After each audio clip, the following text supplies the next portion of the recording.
모든 기도의 제목들이 다 되어질 수 있도록 하나님 인도하여 주옵소서.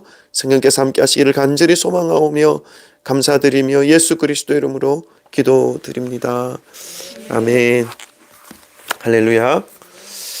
우리 금요일은 요한복음 말씀입니다. 요한복음 12장 9절부터 19절까지 말씀을 보겠습니다. 저와 여러분이 한 절씩 한 절씩 교독하고 마지막 절 합독하겠습니다. 제가 먼저 9절 읽습니다. 유대인의 큰 무리가 예수께서 여기 계신 줄 알고 오니 이는 예수만 보기 위함이 아니요 죽은 자 가운데서 살리신 나사로도 보려 함일러라.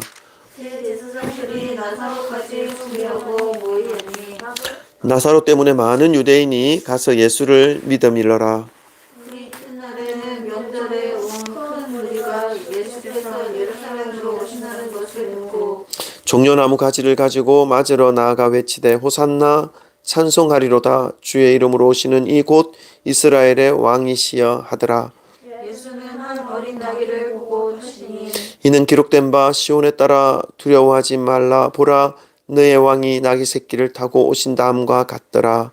여자들은 처음에 이 일을 깨닫지 못하였다가 예수께서 영광을 얻으신 후에야 이것이 예수께서 대하여 기록된 것인가 사람들이 예수께 이같이 한 것임을 생각하더라.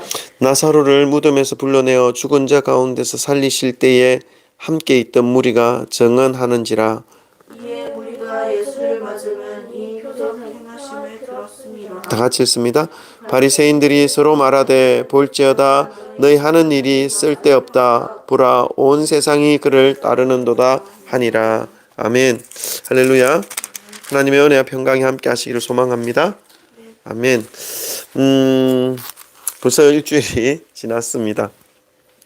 하나님의 은혜로 그래도 확진자가 났음에도 불구하고 다른 곳으로 퍼져나가지 않게 하나님께서 막아주시고 또 이 일로 인해서 교회 바깥의 이웃들에게 피해를 끼치지 않을 수 있도록 하나님께서 막아주신 것에 대해 참 감사하다는 생각이 오늘 좀 들었습니다.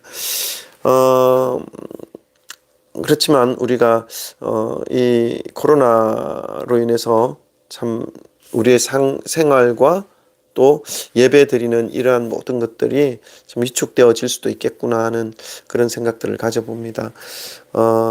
각별히 위생에 주의하시고 또 코로나 방역 수칙에 개인별로 다 잘 준비하셔서 예배 드리는 데에 어려움 없을 수 있도록 우리가 좀 더 조심하고 그렇게 해야 할 것 같습니다. 아무 일이 없다면 이번 주 주일 예배는 조금 널찍널찍하게 떨어져 앉아서 함께 예배 드릴 수 있었으면 좋겠습니다. 그렇게 하도록 하겠습니다. 이제 요한복음으로 와서요. 예수님께서 요한복음 11장에 아주 큰 역사를 기적을 베푸십니다. 그것은 죽은 사람을 살리는 기적을 베푸시는 것이죠. 그것도 안식일날.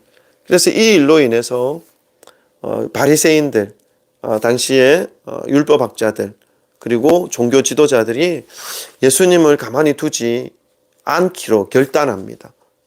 사내들인 공회가 모여서 이 예수를 어떻게 할 것인가 하는 것이죠. 그 이유가 무엇이었습니까? 혹시 기억나십니까? 그 가장 포면적인 이유는 이제 예수님이 기적을 일으키고 죽은 사람까지 살리는 그런 기적을 보여주니까 많은 사람들이 예수님을 믿기 시작하는 것입니다. 따르기 시작하는 것이죠. 그래서 이 백성들이 예수님을 따르고 당연히 바리새인들 그리고 대제사장들 그리고 종교 지도자들의 어떤 권위는 상대적으로 약화되는 것이죠. 그래서 도저히 지켜볼 수가 없는 것입니다. 자신들이 가지고 있었던 어떤 기득권, 자신들이 가지고 있었던 어떤 그런 위치가 흔들리기 시작한다는 것을 본인들이 직접적으로 느꼈기 때문에 가만히 둘 수가 없었던 것이죠. 그러나 이들이 그것을 가지고 예수님을 붙잡게 되면 사람들이 납득할 수 있는 그런 구실이 되어지지 못하는 것이죠. 그래서 이들이 무엇을 구실로 예수님을 붙잡으려고 합니까? 앞전에 우리가 좀 말씀을 드렸는데 기억납니까? 그렇죠. 안식일 그렇지 않습니다. 잘 들으십시오. 이제 그 당시에 로마의 속국이었으니까 로마의 그 지배력이 이스라엘 지역까지 미치고 있었는데 이들은 이스라엘 유대 지역에 어느 정도 자율권을 주어서 유대 사람들이 총독이 되고 또 대제사장이 되어서 자기들끼리 이 그 뭡니까 그 자치적으로 그 삶을 살아갈 수 있도록 자율권을 어느 정도 주었습니다. 그런데 이 로마의 지배하에서 가장 로마 세력이 용납할 수 없었던 건 뭐냐 하면 로마의 어떤 지배력에 저항하는 것, 아주 밀란이 일어나거나 어떤 소요 사태가 일어나는 것은 용납할 수가 없었던 것이죠. 이걸 가장 조심하고 또 경계했던 상황이었습니다. 그런데 이 로마의 지배 세력들이 보았을 때 이스라엘의 예수를 중심으로 모든 사람들이 추종하고 이런 것들을 보게 될 때에 자칫 로마의 어떤 지배력에 대하여 항거하고 저항하는 그러한 집단으로 오해받을 수 있다라는 것이죠. 그래서 로마에게 우리의 모든 자치권과 우리의 모든 권한을 다 빼앗길 것이다 라고 하면서 이 일들을 예수를 붙잡는 구실로 말하는 부분들이 11장에 있었습니다. 기억나십니까? 네, 기억나네요, 이제. 자, 직접적인 이유는 자신들의 위치가 흔들린다는 것입니다. 자기의 어떤 기득권이 무너지기 일보 직전이라는 것이죠. 왜냐하면 모든 사람들이 예수님을 추종하니까 자기들의 어떤 위치가 흔들리고 예수님이 오히려 뭐라고 말하죠? 이 바리새인들과 대제사장들과 종교 지도자들에 대하여 예수님이 독사의 자식들아, 회칠한 무덤들아, 이들의 극과 속이 다른 그런 어떤 부분들을 보면서 꾸짖지 않습니까? 그런 것들을 보면서 이들은 예수님을 가만히 둘 수가 없었던 것이죠. 그래서 사내들인 공회, 뭐 오늘날과 같은 대법원 뭐 어떤 그런 자리가 열려서 이들을 예수를 잡자라고 하는 어떤 결정을 대제사장 가야바에 의해서 결정을 내리지 않습니까? 그래서 이제 호시탐탐 예수님을 잡아 죽이려고 하는 그런 어떤 기회를 엿보고 있는 상태였습니다. 자, 근데 이 나사로의 죽음을 살린 그 일로 인해서 이러한 상태까지 나아가게 되었고, 그런 와중에 12장에 넘어오면 이제 나사로의 동생인 마리아가 나사로의 집에 예수님께 다시 왔을 때에 감사의 잔치를 벌이고 있는 중에 뭡니까? 순전한 향유옥합 나드 한 근을 깨뜨려서 예수님의 발에 붓고 머리로 발을 씻기는 그런 장면이 나타납니다. 전 재산을 예수님께 한순간에 부어서 소진해버리는 그런 행위를 하는 것이죠. 이 행위를 놓고 제자들과 그곳에 모여있는 많은 사람들이 너무 허비하는 것이다라고 말하면서 비난하고 질책하는 그런 내용의 말씀도 12장 초반부에 우리가 살펴보았습니다. 우리의 이런 어떤 말씀을 볼 때에 참 많은 분들이 부담을 느낄 수가 있습니다. 왜냐하면 나도 저렇게 헌신을 해야 하는가, 나도 저렇게 나의 모든 전 재산을 바쳐서 이것을 드리지 않으면 안 되는 것인가 하는 이런 어떤 부담감을 가지게 되는 경우도 있습니다. 제가 그랬거든요. 제가 예전에 예수님을 믿으려면 꼭 저렇게 해야 되는가 이런 마음을 사실 들었습니다. 근데 우리가 조금 더 이 마리아의 입장에서 생각해 볼 필요가 있습니다.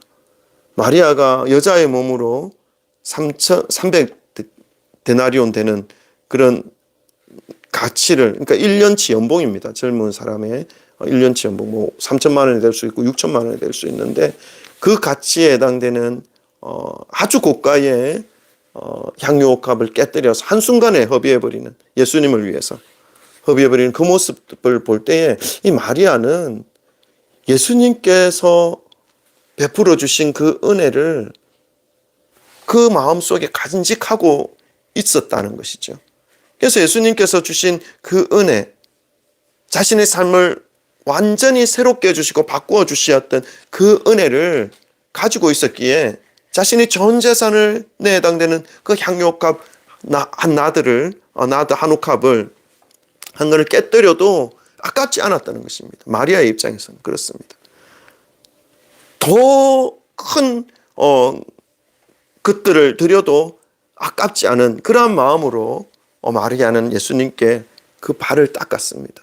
향료값 그 값진 것을 붓고도 자신의 머리털로 예수님을 닦을 정도로 그 향료값으로는 도저히 예수님께서 베풀어 주신 그 은혜에 절반도 미치지 못하고 반의 반도 미치지 못하는 그러한 은혜를 이 마리아는 받았다는 것이죠.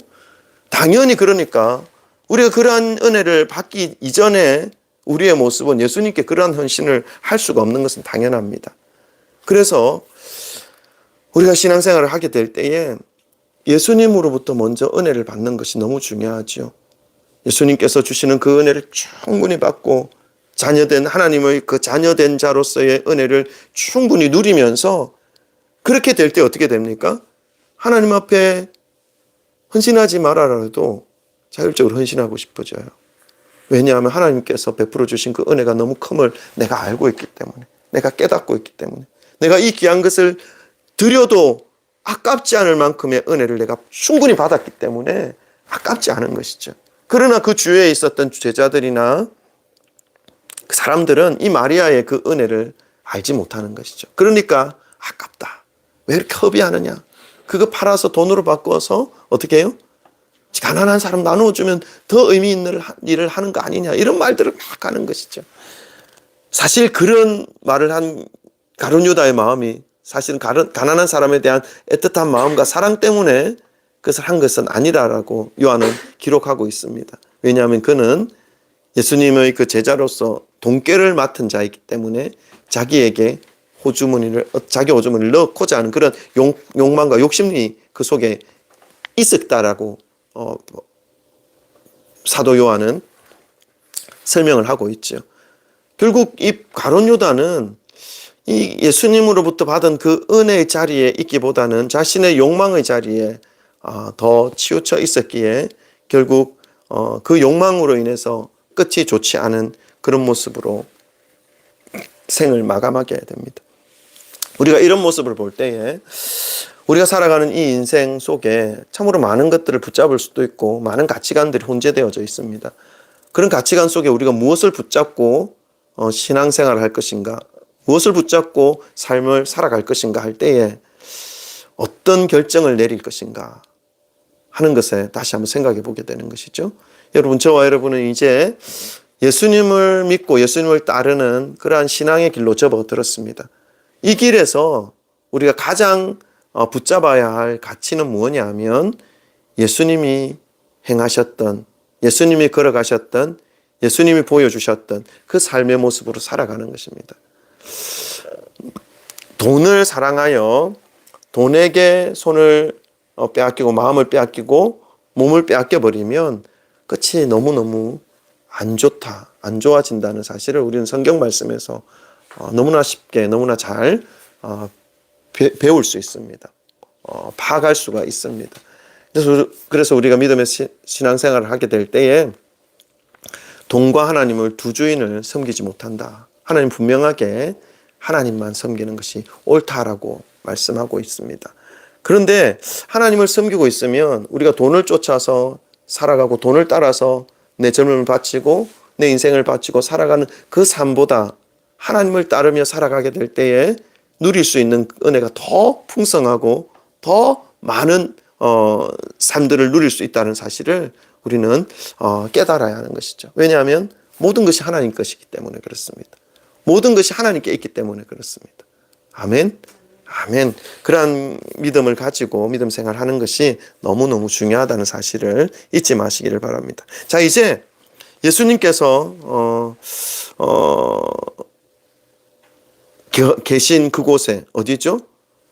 예루살렘 근처의 베다니의 나사로의 집, 거기에 이제 6월절 유대인의 명절이 다가옴으로 인해서 많은 사람들이 예루살렘으로 모이면서 그 예루살렘의 근처에 있는 베다니 나사로의 집에 예수님이 있다는 이 사실을 알고 모이기 시작합니다. 우리 어떻게 되는지 한번 볼까요? 9절부터 10절 한번 읽어보겠습니다. 다 같이 읽습니다. 시작. 유대인의 큰 무리가 예수께서 여기 계신 줄 알고 오니 이는 예수만 보기 위함이 아니요 죽은 자 가운데서 살리신 나사로도 보려 함이로라. 10절. 대제사장이 나사로까지 죽이려고 모이하니 11절. 나사로 때문에 많은 유대인이 가서 예수를 믿음이라. 아멘. 자, 6월절이 이제 점점 다가오고 있는 시간입니다. 6월절에는 어떤 일이 벌어집니까?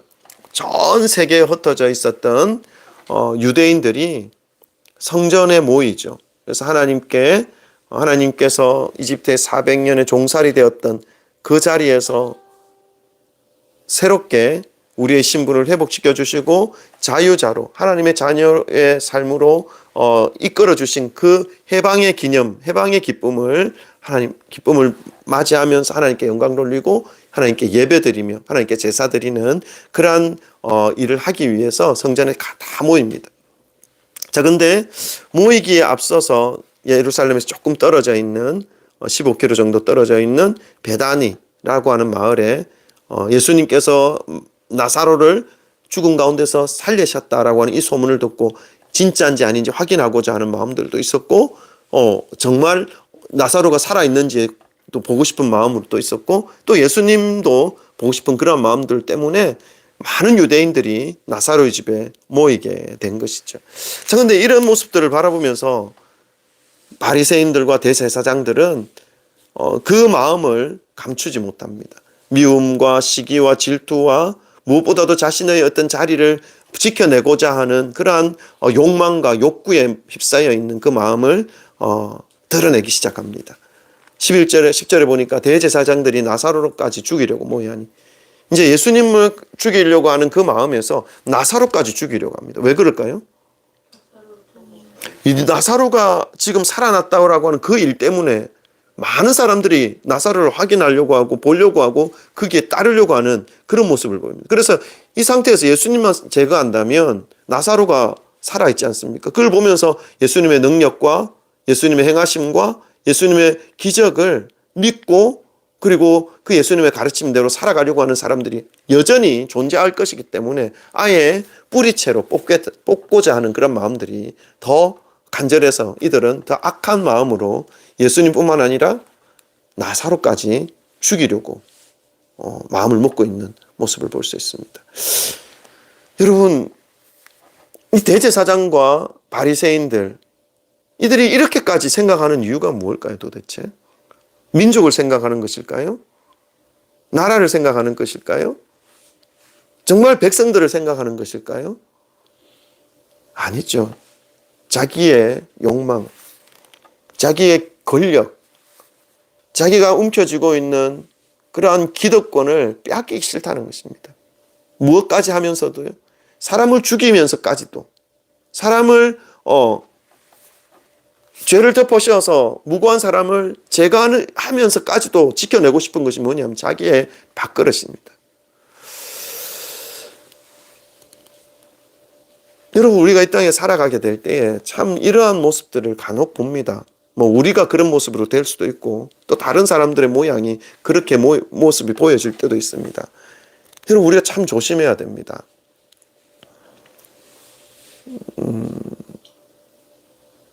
우리는 이 믿음의 길을 갈 때에 정말 따라야 할 삶의 모습, 삶의 기준이 이런 세상 사람들의 어떤 욕망과 욕구가 아니라 예수 그리스도께서 보여주신 그 모습입니다. 예수님이 보여주신 것은 무엇입니까? 우리가 예수님처럼 어떤 능력을 행하고 어떤 기적을 나타내고 이런 것이 아니겠죠. 예수님은 하나님이셨기에 그 능력과 그 기적은 당연히 나타나는 것이고 우리는 유한한 인간입니다. 콧구멍 2개 탁 맞고 5분만 있어도 죽어버리는 연약한 존재입니다. 그런데 우리가 어떤 것을 그러면 따라야 하는 것입니까? 예수님의 그 마음, 예수님의 그 사랑, 예수님이 걸어가셨던 그 희생들을 우리가 보면서 그것을 우리가 따라야 되는 것이죠. 근데 세상은 그렇게 가르치지 않아요. 세상은. 하버드 대학 가보세요. 이렇게 안 가르쳐요. 오직 어디서만 가르쳐요? 교회. 성진교회라 가면 또 너무 그렇잖아요. 교회에서. 말씀을 정말 붙잡고 소중히 여기는 주님의 몸된 교회에서는 가르치죠. 이렇게.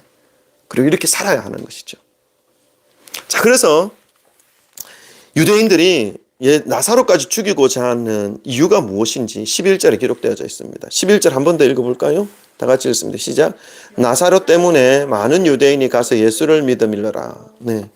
예수를 따르는 이 일이 이 나사로 때문이다라고 생각하니까 나사로도 가만히 놓아둘 수가 없는 것이죠. 나사로까지 함께 죽이려고 하는 이 대제사장들과 종교 지도자들. 정말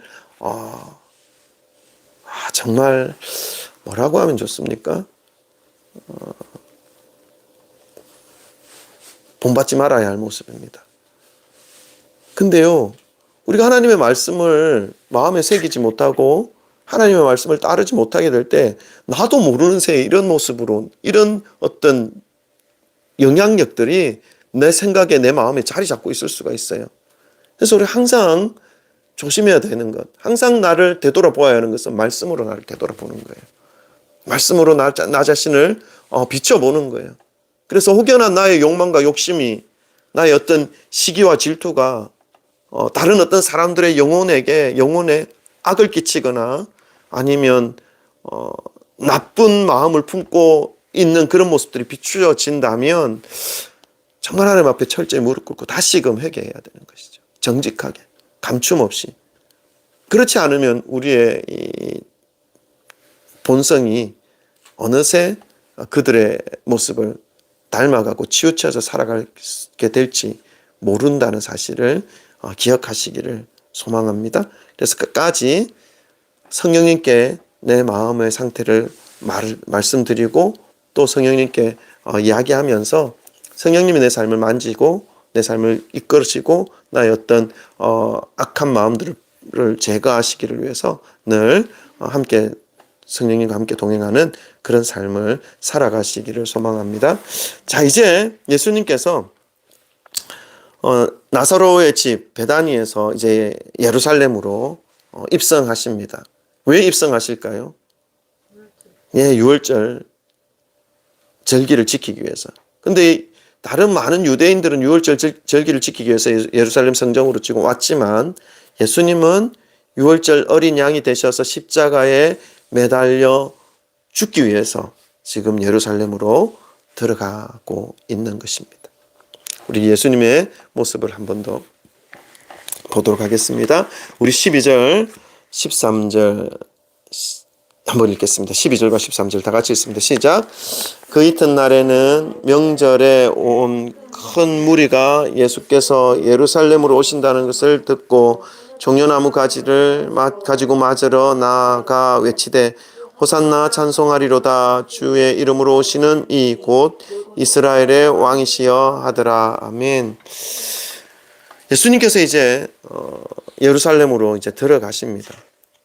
이때 예수님은 정말 우리가 흔히 말하는 인기, 예수님의 인기는 하늘을 찔렀습니다. 왜냐하면 거의 모든 사람들이 예수님을 따랐고 예수님의 그 능력을 보았고 그리고 그 능력으로 예수님께서 이 땅에 아주 놀라운 일을 행하실 것이라는 기대와 소망을 가지고 예수님을 따랐습니다. 그리고 또 유월절이지 않습니까? 여러분 유월절 어떤 날입니까? 이스라엘이 해방된 날입니다. 430년이란 긴 종살이에서 헤어나올 것 같지 않았던 그 종된 자리에서 하나님의 역사와 능력으로 이집트의 종살이에서 빠져나와서 독립을 이룰 수 있는 그런 민족으로 이끌어내어 주신 날이 바로 유월절입니다. 근데 그 유월절에 능력의 메시아께서, 능력의 예수님께서 예루살렘으로 들어가십니다. 입성하십니다. 이제 예루살렘 들어가셔서 예수님의 놀라운 능력 그 하나 가지고 또 이 나라를 회복시키고 이 부정과 부패를 완전히 몰아내고 새로운 나라, 깨끗한 나라, 정말로 모든 사람들이 다 행복해질 수 있는 그 나라를 만들어 주실 것이다 라고 하는 그러한 기대를 가지고 예수님을 맞이하고 있습니다. 이집트에 독립되어진 그 기쁨보다 더 큰 기쁨을 소망하면서 예수님을 맞이하고 있는 것이죠. 자, 그러니까 예수님께 뭐라고 말합니까? 이튿날 명절에 온 큰 무리가 예수께서 예루살렘으로 오신다는 것을 듣고 종려나무 가지를 들고, 이 종려나무 혹시 보셨나요? 학교 정원 같은데 아주 많은데 봤을 거예요. 뾰족뾰족한데 긴 가지인데 아주 뾰족한데 이파리가 이렇게 V자로 되어 있는 거. 바나나 나무 같기도 하고, 바나나 나무는 잎사귀 크죠? 그렇게 됐는데 뾰족한 게, 인터넷에서 검색해 보시기 바랍니다. 어쨌든 그 종려나무 가지를 꺾어서 가지고, 근데 이 종려나무 가지의 의미가 뭐냐면 찬송이고 찬양이에요. 그래서 그 의미를 가진 종려나무 가지를 들고 흔들며 예수님을 맞이하고 있습니다. 13절에 보니까 종려나무 가지를 가지고 맞으러 나아가 외치되 호산나 찬송하리로다 주의 이름으로 오시는 이곳 이스라엘의 왕이시여. 이스라엘의 왕이시여. 그러니까 이스라엘 왕으로 임하실 예수 그리스도를 맞이하고 있는 이 모든 사람들의 이 환호가 울려 퍼지는 그러한 가운데 예수님은 예루살렘으로 입성하십니다. 많은 사람들은 이제 새로운 나라를 만드시고 모든 사람들이 행복해질 수 있는 그러한 강도국에 대한 소망을 꿈꾸며 예수님을 맞이했지만, 예수님은 말 없이 아주 작은 나귀를 타시고 들어가십니다. 이제 예수님은 알고 계신 것이죠. 이제 이번에 들어가게 되면 십자가 위에 내가 달려야 한다. 내가 십자가의 그 위에서 이 환호성 치는 이들의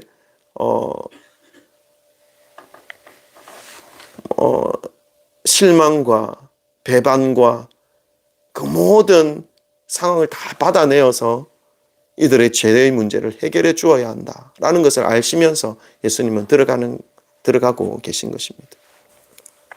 자, 그래서 14절에 예수님은 한 어린 나귀를 보고 타시고 들어갑니다. 이것은 구약의 말씀에 예언되어져 있는 말씀을 이루기 위해서 예수님은 어린 나귀를 타고 가신 것이죠. 15절, 16절 한번 읽겠습니다. 15절과 16절 다 같이 읽습니다. 시작. 이는 기록된 바 시온에 따라 두려워하지 말라. 보라, 너의 왕이 나귀 새끼를 타고 오신다 함과 같더라. 제자들은 처음에 이 일을 깨닫지 못하였다가 예수께서 영광을 받으신 후에야 이것이 예수께 대하여 기록된 것임과 사람들이 예수께 이같이 한 것임이 생각났더라. 아멘. 예수님이 어린 나귀 새끼를 타고 들어가는 그 말씀이 구약에 기록되어져 있고, 그러나 제자들은 그 말이 예수님을 지칭하는 말씀이라는 것을 당시에는 깨닫지 못했다는 것이죠. 그러나 예수님께서 십자가에 못 박혀 죽으시고 장사 지낸 바 되었다가 3일 만에 부활하신 그 예수님 부활체를 보고 난 이후에 이 제자들은 구약에서 말씀하신 메시아가 이제 어린 야기를 타고 예루살렘 가운데 입성하신다라고 하는 이 말씀, 이 예언의 말씀을 이루셨다라고 하는 것을 그제서야 예수님의 부활의 그 영광에 참여하고 예수님의 그 부활을 확인한 다음에서야 이 말씀이 예수님을 향한 말씀이다라는 것을 깨닫게 되었다는 것입니다. 이것은 사도 요한이 그 말씀에 대하여 설명하는 말씀을 삽입한 그런 내용이죠. 그래서 예수님은 어쨌든 지금 예루살렘 안으로 잠잠히 들어가십니다. 환호 속에서 너무 좀 뭐라고 합니까? 이율배반적이시죠. 주변은 환호로 가득 차 있고 기대로 가득 차 있는데 예수님의 마음은 너무나 무겁습니다. 너무나 아픕니다.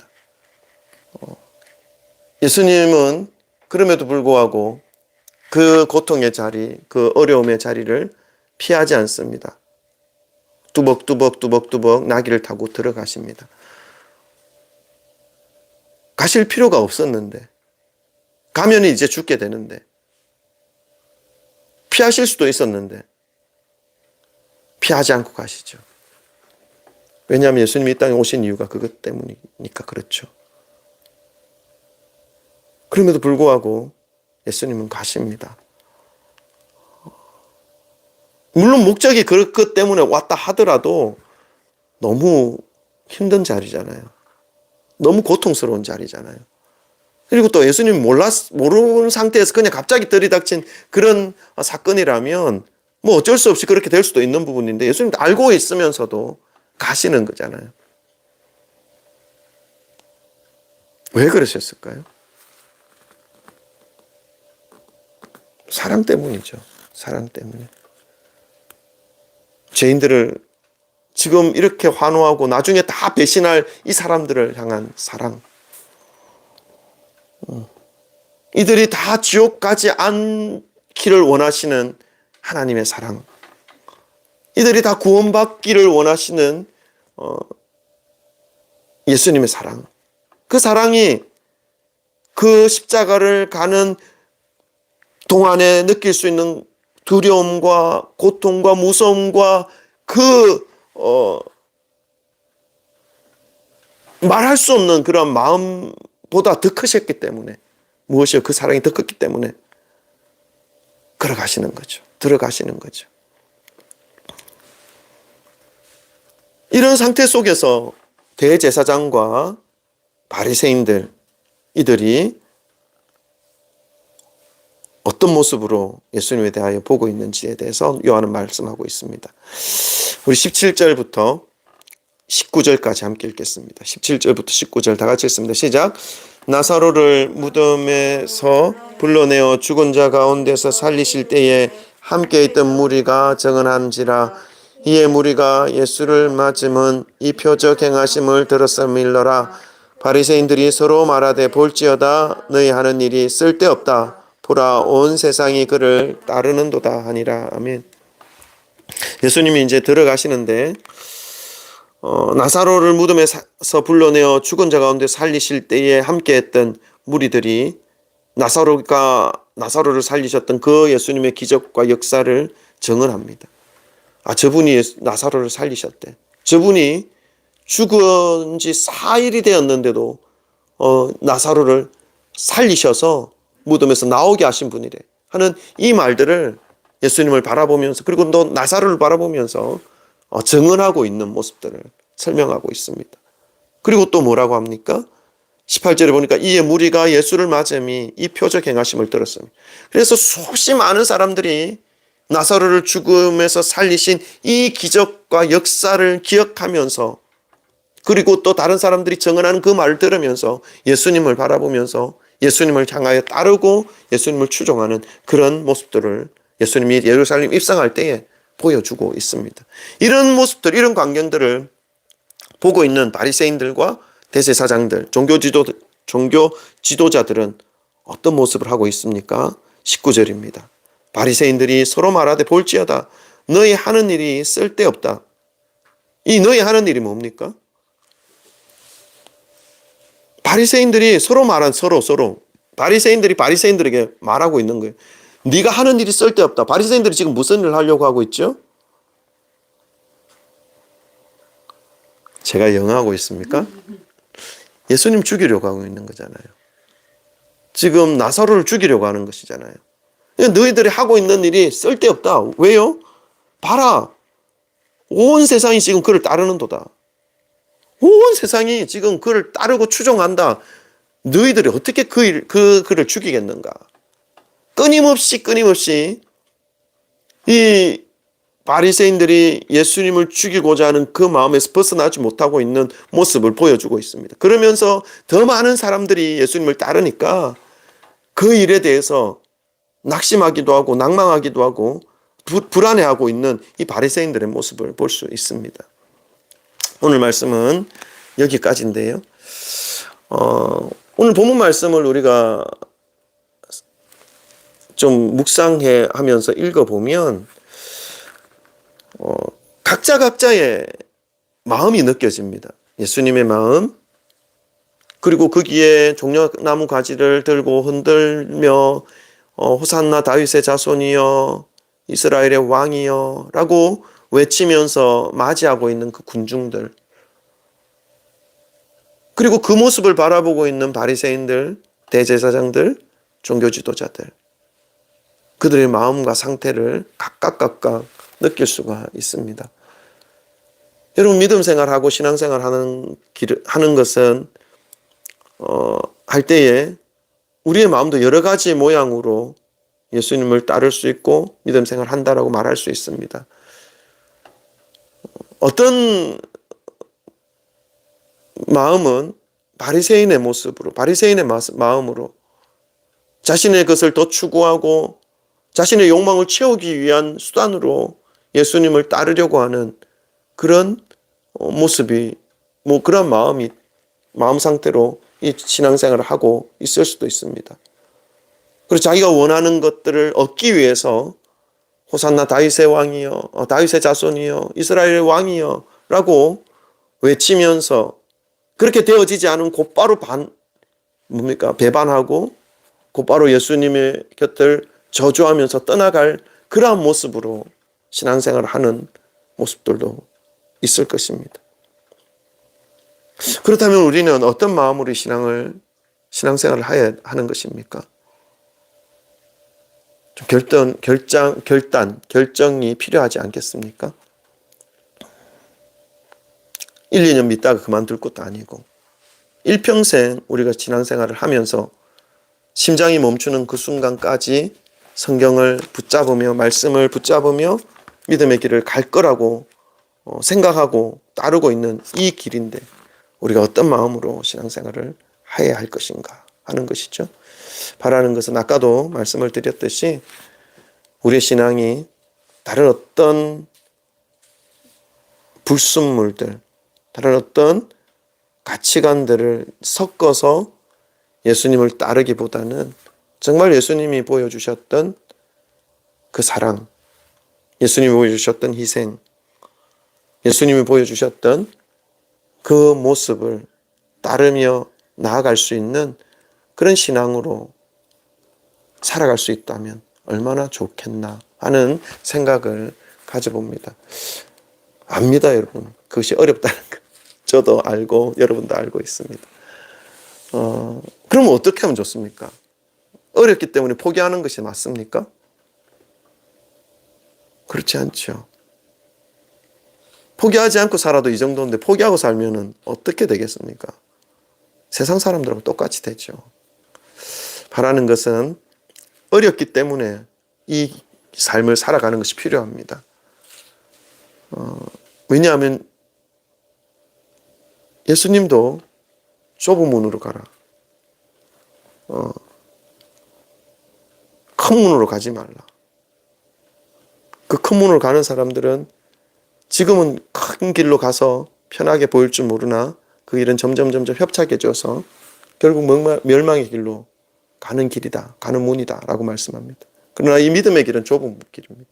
좁은 길로 갈 때에 그 길이 점점 넓어집니다. 그리고 마지막 순간에 가장 영광의 자리 가운데로 우리가 들어갈 수 있는 길이 바로 이 믿음의 길이기 때문에 그렇습니다. 포기하지 마시고 예수님의 삶을 따르시면서 예수님의 섬기심과 사랑을 닮아가시면서 그러한 믿음의 길을 사심 없이 나의 욕망과 욕구와 나의 본능을 예수님 앞에 복종시키면서 주님의 말씀을 붙잡고 무식하게 보이더라도 바보처럼 보이더라도 그 길을 가는 것이 우리의 영혼에 우리의 심령에 가장 선하고 좋은 삶이라는 사실을 잊지 마시고 살아가시기를 주님의 이름으로 축원합니다. 아멘. 기도할까요? 오늘 말씀을 통해서 우리가 좀 하나님 앞에 기도했으면 좋겠습니다. 하나님, 저희를 먼저 이 믿음의 길로 인도하여 주심에 감사를 드립니다. 가만히 내버려 두면 부패된 그 본성으로 욕망과 욕구의 종이 되어서 지옥의 불에 떨어질 수밖에 없는 그런 육신들, 그러한 생각들, 그러한 영혼이었지만 하나님의 은혜로 인해서 그 자리에서 빠져나올 수 있게 하시고 예수 그리스도의 그 은혜와 십자가의 그 사랑을 경험하게 하시고 느끼게 하시고 보게 하시고 알게 하셔서 이제 저주받는 그 자리로 되돌아가지 않고 하나님 아버지 앞에서 주님의 자녀된 자의 삶으로 살아갈 수 있도록 이끌어 주시고 또 결단하게 하시고 그것을 소망하는 마음으로 믿음의 길을 가게 하심에 우리가 좀 감사했으면 좋겠습니다. 그래서 이제 이 믿음의 길 정말로 마지막 순간까지 예수 그리스도께서 보여주셨던 그 사랑의 모습, 섬김의 모습, 희생의 모습, 정말 많은 사람들을 향하신 하나님의 은혜를 흘려보내고자 하시는 그 예수님의 그 은혜의 모습들을 우리가 기억하며 그 은혜를 받은 자로서의 합당한 모습으로 살아갈 수 있는 우리의 모습이 되게 해달라고 우리 함께 기도하시고 우리뿐만 아니라 우리의 자녀들, 우리의 가족들이 이러한 은혜 위에 세워지는 삶을 살 수 있고 또 이러한 은혜를 매일매일 누리며 받으며 살아갈 수 있는 그러한 믿음의 지체들이 다 될 수 있도록 우리 함께 좀 기도했으면 좋겠습니다. 우리 기도하겠습니다. 주여서 무릎 꿇고 함께 기도하겠습니다. 주여, 주여.